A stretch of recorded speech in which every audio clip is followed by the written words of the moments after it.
जय हिंद दोस्तों। चलिए शुरुआत करते हैं। आप किसी भी कम्पिटिटिव एग्ज़ाम की तैयारी कर रहे हैं तो हम आपके लिए रोज़ाना 25 क्वेश्चन का प्रैक्टिस सेट लाते हैं जो आपके एग्ज़ाम के लिए बहुत ही महत्वपूर्ण रहेगा।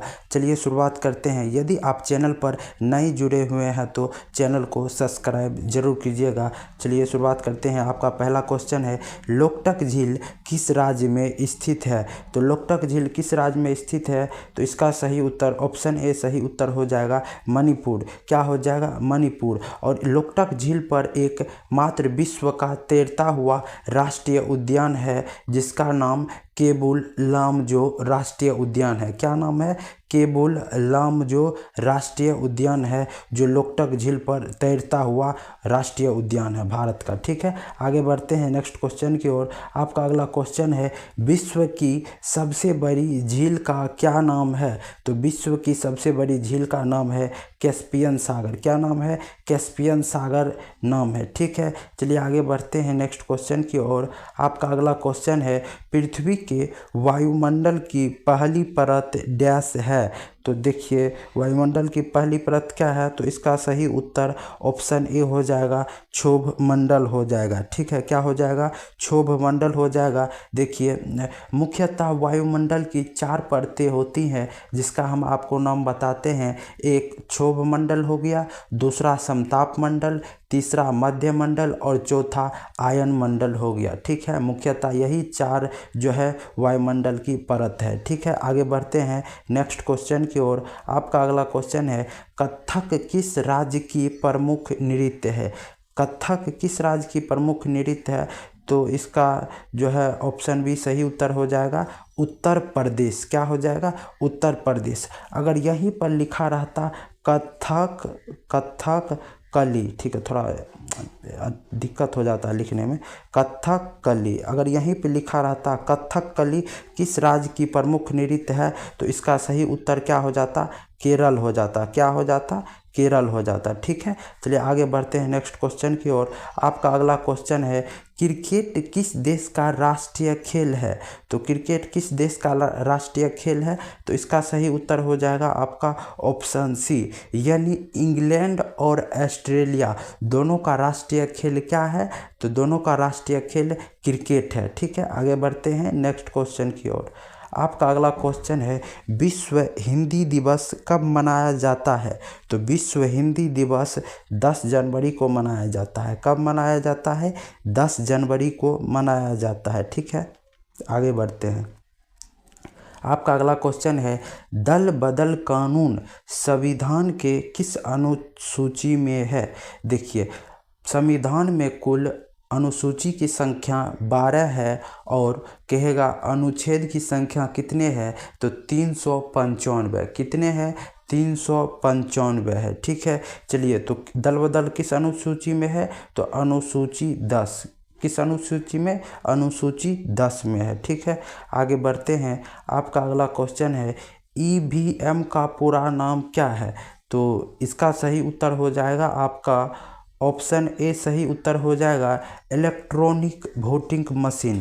तो ईवीएम का फुल फॉर्म क्या होता है? इलेक्ट्रॉनिक वोटिंग मशीन होता है जिस पे आप वोट डालने जाते थे। पहले तो एकदम पेपर पे होता था जिसको कहते थे बैलेट पेपर, उस पे होता था और उसी पे गिनती होता था। अब मशीन पे होता है जिसे हम लोग कहते हैं ईवीएम। ठीक है, इसका फुल फॉर्म होता है इलेक्ट्रॉनिक वोटिंग मशीन। ठीक है, आगे बढ़ते हैं। आपका अगला क्वेश्चन है, भीमबेटका किसके लिए प्रसिद्ध था? तो भीमबेटका किसके लिए प्रसिद्ध था? तो इसका सही उत्तर ऑप्शन ए हो जाएगा गुफाओं के शैल चित्र के लिए प्रसिद्ध था। ठीक है, यह आपका इतिहास से क्वेश्चन है और जो है यह आपके प्राग ऐतिहासिक काल में, ठीक है, कब? प्राग ऐतिहासिक काल में मध्य प्रदेश के रायसेन जिला में एक गुफा है जिसका नाम है भीमबेटका की गुफा। ठीक है, उसमें आपको मानव की ऐसे कुछ तस्वीर आपको ऐसे बनाया हुआ है। ठीक है, कब बनाया था? तो प्राग ऐतिहासिक काल में।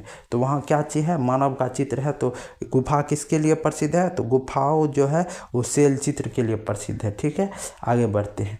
आपका अगला क्वेश्चन है, महात्मा बुद्ध ने सर्वाधिक उपदेश कहाँ दिए थे, यानी सबसे ज़्यादा उपदेश कहाँ दिए थे? तो इसका सही उत्तर हो जाएगा ऑप्शन बी सही उत्तर, श्रावस्ती में। कहाँ दिए थे? तो श्रावस्ती में दिए थे। ठीक है, आगे बढ़ते हैं नेक्स्ट क्वेश्चन की ओर।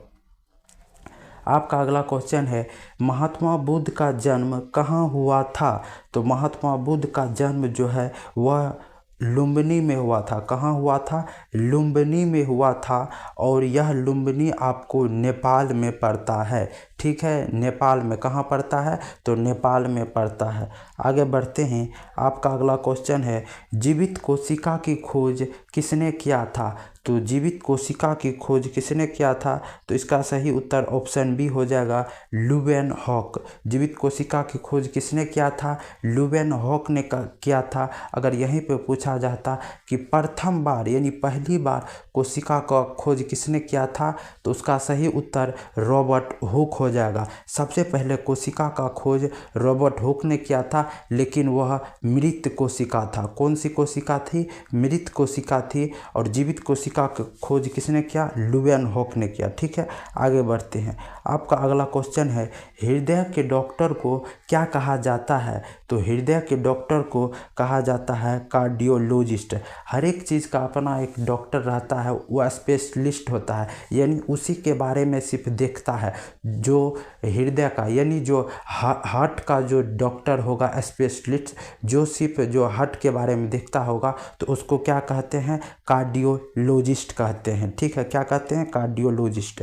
आगे बढ़ते हैं। आपका अगला क्वेश्चन है, एक स्वस्थ मनुष्य का रक्तचाप कितना होता है? तो एक स्वस्थ मनुष्य का रक्तचाप कितना होता है? 120/80 होता है। ठीक है, तो ऑप्शन बी सही उत्तर हो जाएगा, 120/80 हो जाएगा। ठीक है, आगे बढ़ते हैं।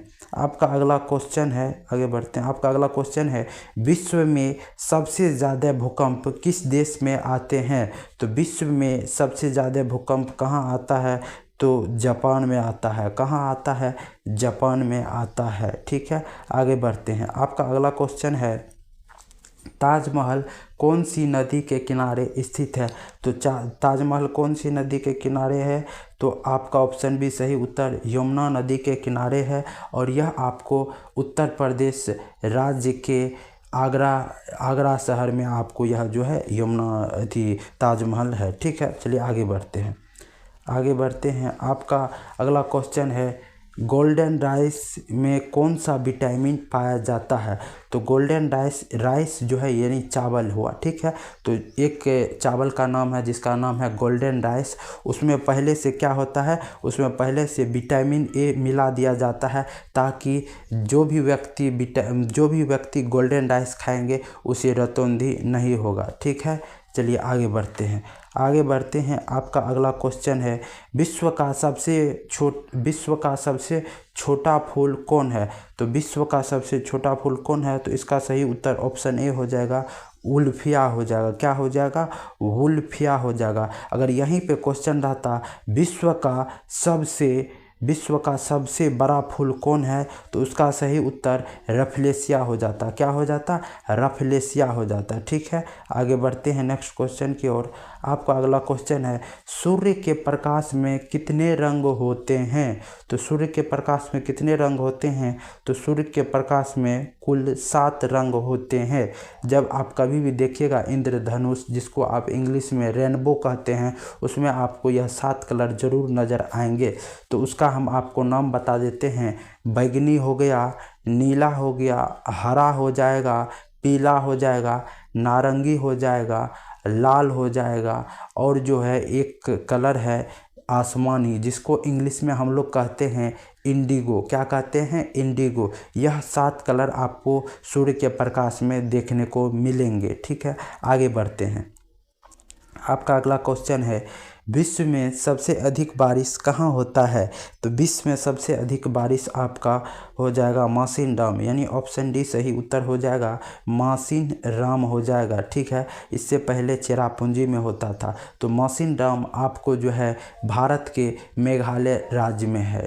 ठीक है, कहाँ? भारत के यानी मेघालय राज्य में आपको मासिन राम पड़ता है। ठीक है, आगे बढ़ते हैं नेक्स्ट क्वेश्चन की ओर। आपका अगला क्वेश्चन है, प्रायद्वीपीय भारत की सबसे लंबी नदी कौन सी है? तो प्रायद्वीपीय भारत की सबसे लंबी नदी कौन है? तो इसका सही उत्तर ऑप्शन बी हो जाएगा, गोदावरी हो जाएगा। क्या हो जाएगा?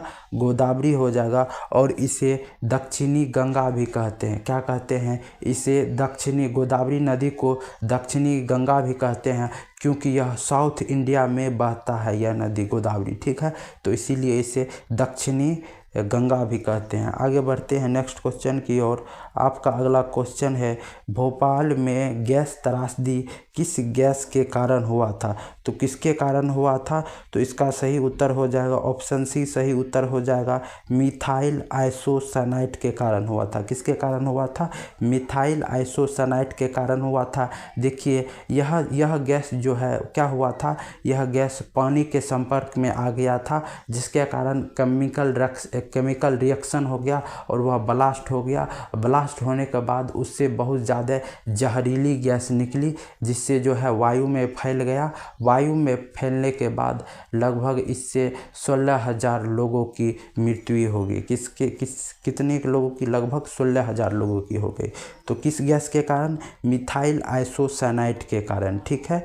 आगे बढ़ते हैं। आपका अगला क्वेश्चन है टीकाकरण द्वारा निम्नलिखित में से किसको नियंत्रित नहीं किया जा सकता है? तो किसको नियंत्रित नहीं किया? टीकाकरण यानी जो हो गया, जिसको वैक्सीन कहते हैं, वैक्सीन जैसे होता है ना, तो टीकाकरण का इंग्लिश क्या होता है? वैक्सीन। तो किसे नियंत्रित नहीं किया जा सकता है?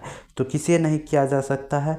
मधुमेह हो गया, जिसको आप लोग कहते हैं चिनिया बीमारी, यानी चीनी का बीमारी हो गया, तो उसे जो है टीकाकरण यानी वैक्सीन के द्वारा कंट्रोल नहीं किया जा सकता है।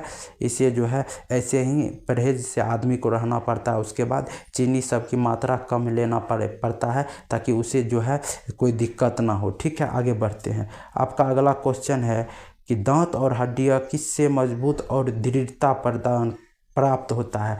तो दांत और हड्डी किसके कारण जो है कठोर होता है, मजबूत होता है? तो किसके कारण होता है? तो इसका सही उत्तर ऑप्शन सी हो जाएगा, कैल्शियम के कारण। किसके कारण? कैल्शियम के कारण हो जाएगा, ठीक है। आगे बढ़ते हैं। आपका अगला क्वेश्चन और लास्ट क्वेश्चन है, क्या जापान की करेंसी क्या है? जिस प्रकार से भारत की करेंसी रुपया है और अमेरिका की करेंसी डॉलर में होता है, तो जापान की करेंसी क्या है? तो जापान की करेंसी आपका येन हो जाएगा। येन हो जाएगा। क्या हो जाएगा? येन हो जाएगा। तो इस वीडियो में तब तक के लिए इतना ही। वीडियो आप शुरू से अंत तक देखे होंगे तो वीडियो ज़रूर आपको अच्छा लगा होगा। तो वीडियो पे अपना प्यार दीजिएगा और चैनल को सब्सक्राइब करना ना भूलिएगा। तब तक के लिए जय हिंद।